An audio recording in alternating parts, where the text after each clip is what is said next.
Hey Double O's, Blake over at Bond Life Chicago with another Double O fight breakdown. Today, Dr. No, Bond versus Dr. No. At the end of the fight, some pretty awesome stuff here.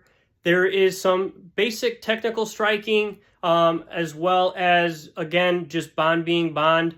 There is the element of Dr. No having metal hands that obviously at the beginning of the, or not the beginning, but at the movie, he shows how strong they are just with crushing and clamping things.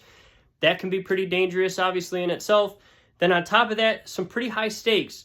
A lot of radiation. They're wearing radiation suits, which can affect fighting as well. The boiling water underneath them because the system's overheating, thanks to Bond.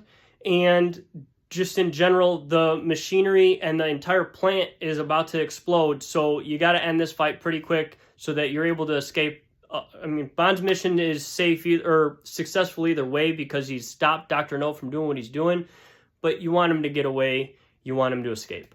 So without further ado, Bond has stolen one of the other henchman's suits, radiation suits. He's gone up to the spot and he is starting to kind of spin the wheel to a point where the dial's getting too dangerous and there's going to be too much radiation. The system is going to implode.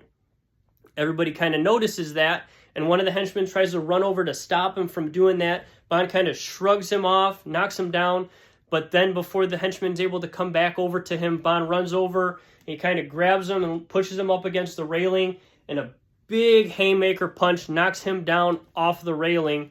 Now everybody else has started to kind of evacuate because the system's past the point of really saving it and reversing, overpowering it.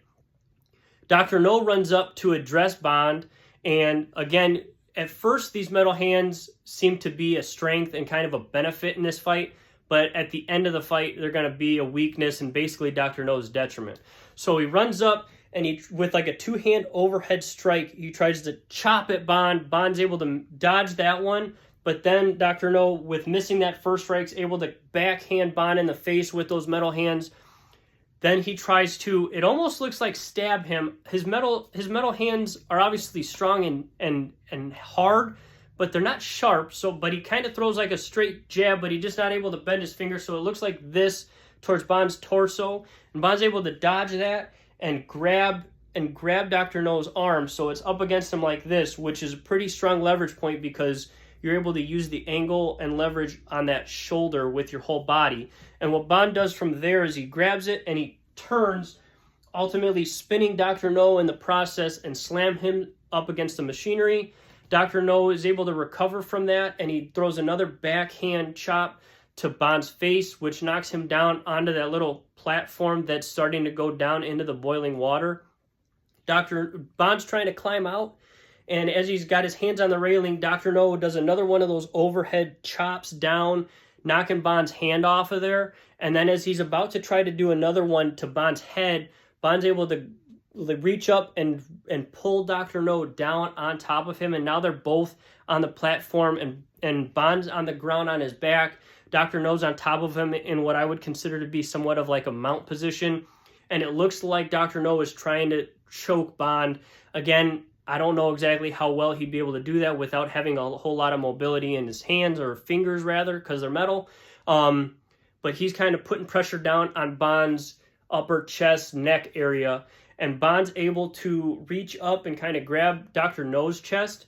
And as they're struggling like this, Bond is able to slam Dr. No to the side, up against the side railing of that mechanism that they're on, sinking down into the boiling water, which is able to get Dr. No off of him and release the hold on him. Bond's able to get up to his feet, and as Dr. No is trying to sit back up, Bond does a quick, basically like a downward stomp onto Dr. No's chest, and then Bond climbs up out of the mechanism and to safety back to that original platform, and he's able to escape.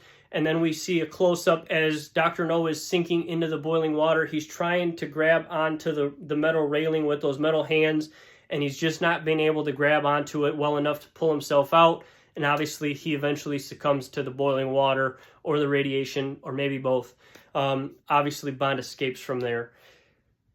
Not a whole lot of technical fighting, but there is some technical striking, with the haymaker, the backhand strikes, and whatnot from there. But pretty good fight. Obviously, this is the first movie, so this is kind of the big first mano-a-mano showdown between Bond and a supervillain. So you gotta love it still. Hope you guys like this one. As always, if you're serious about self-defense and martial arts, find a local gym. It's a great way to stay safe. It's a great way to stay fit, and it's a great way to bring a little bit of your Bond into your everyday life. Hope you guys like this one. See you next time.